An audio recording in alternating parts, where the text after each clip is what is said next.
Ok. Alors, est-ce que vous connaissez la palette Aspect dans Illustrator? Ça vous dit quelque chose? Alors, la palette Aspect, c'est une des palettes les plus importantes dans Illustrator. Qui connaît la palette Aspect ici? Levez la main. Personne ne connaît la palette Aspect, donc personne ne connaît Illustrator ici. C'est enterré. Si vous ne connaissez pas la palette Aspect qui est arrivée il y a plus de 6 ans dans Illustrator, donc c'est vraiment quelque chose de génial parce que pour chaque objet qu'on crée, il y a possibilité, c'est une espèce de mini palette des calques dans laquelle vous allez pouvoir gérer vos contours et vos fonds. On va faire quelques tests. Une fois qu'on a mis au point un aspect d'objet dans cette palette aspect, on le stocke dans la palette style graphique, par exemple, et on peut le réutiliser sur n'importe quel autre objet. Je vais vous montrer ici le fonctionnement de cette palette aspect. Bien sûr, à un certain moment, vous devrez faire des travaux pratiques et vous allez pratiquer. Dans un premier temps, je vous explique, et puis après, vous allez devoir faire des tests et produire. Ok, donc fenêtre aspect, vous l'avez trouvé.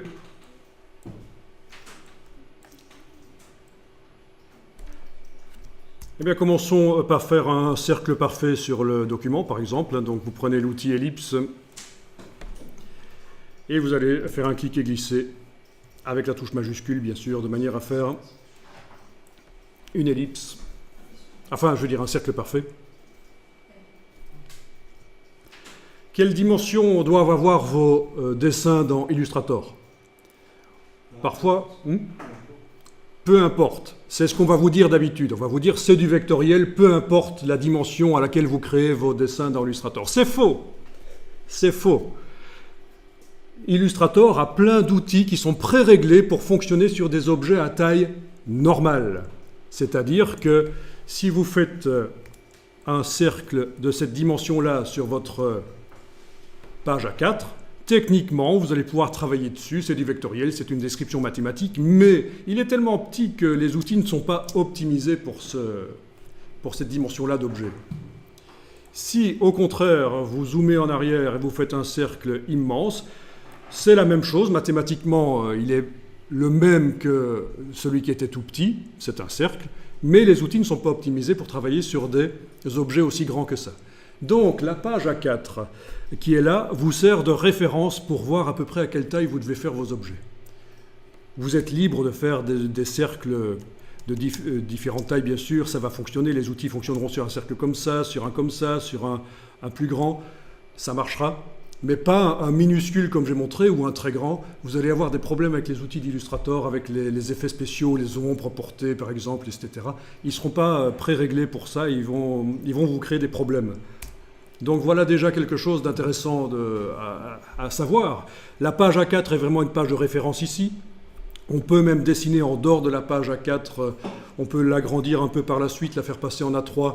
Ce n'est pas un problème puisque de toute façon, on va pouvoir ramener ça dans d'autres logiciels, notamment InDesign, pour vraiment utiliser ce qu'on fait.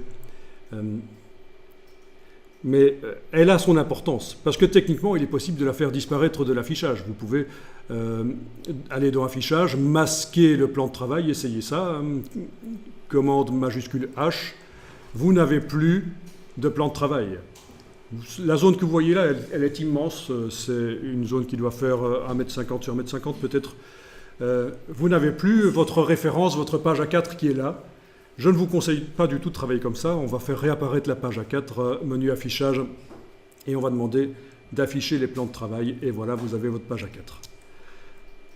Donc déjà, ce que je viens de vous expliquer là va vous éviter des gros problèmes avec Illustrator, notamment quand vous allez travailler avec les symboles qui ne vont pas vraiment supporter d'être trop grands, et à moins d'avoir une machine super puissante qui arrive à tenir le coup. Si vous commencez à travailler dans Illustrator, des symboles immenses qui sont beaucoup plus grands que votre page A4, vous allez voir que ça va ramer à mort.